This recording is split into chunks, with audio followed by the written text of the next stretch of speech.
Assalamualaikum warahmatullahi wabarakatuh. Perkenalkan, nama saya Salina Fitania dengan NIM 218430007 kelas 3D. Di sini saya akan mereview buku Laut Bercerita. Bagian pertama ini diceritakan oleh Biru Laut, seorang mahasiswa jurusan Sastra Inggris Universitas Gadjah Mada. Ketertarikan Laut di bidang sastra membuat ia rajin mengoleksi buku-buku, baik itu berbahasa Inggris ataupun Indonesia. Sampai akhirnya ia mulai memfotokopi novel-novel karya Pramodaya Anantatoya yang pada saat itu dilarang peredarannya, membuat ia bertemu dengan seorang Kasih Kinanti atau biasa dikenal dengan nama Kinan. Dari Kinan inilah Laut mulai mengenal tentang organisasi Winatra dan Wirasena.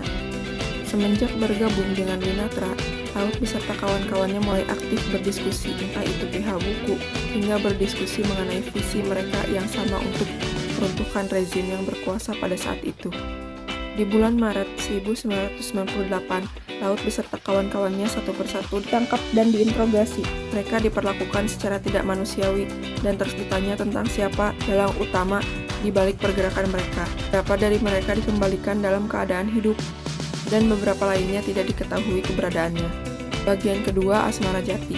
Pada bagian ini, sudut pandang cerita diambil dari adik Biru Laut yang bernama Asmara Jati.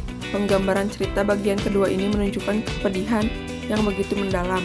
Bukan lagi tentang penyiksaan yang diterima oleh Laut serta para aktivis lain, tetapi rasa kehilangan, kesedihan, keputusasaan, dan ketidakpastian bercampur menjadi satu.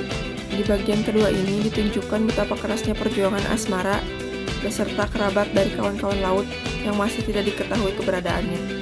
Untuk menggali lebih dalam di mana dan bagaimana keadaan mereka yang dihilangkan, Asmara beserta kawan lainnya berupaya dan terus menyampaikan tentang para aktivis yang dihilangkan tersebut kepada pemerintah agar pemerintah dapat menyelesaikan masalah ini dengan tuntas.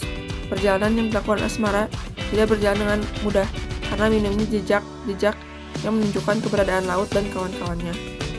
Beratnya perjuangan para aktivis pada waktu itu untuk memperjuangkan keadilan HAM. Buku ini juga mengingatkan kembali kepada kita semua untuk jangan pernah melupakan sejarah bangsa kita sendiri. Semoga sejarah kelam dalam novel ini tidak akan terulang kembali.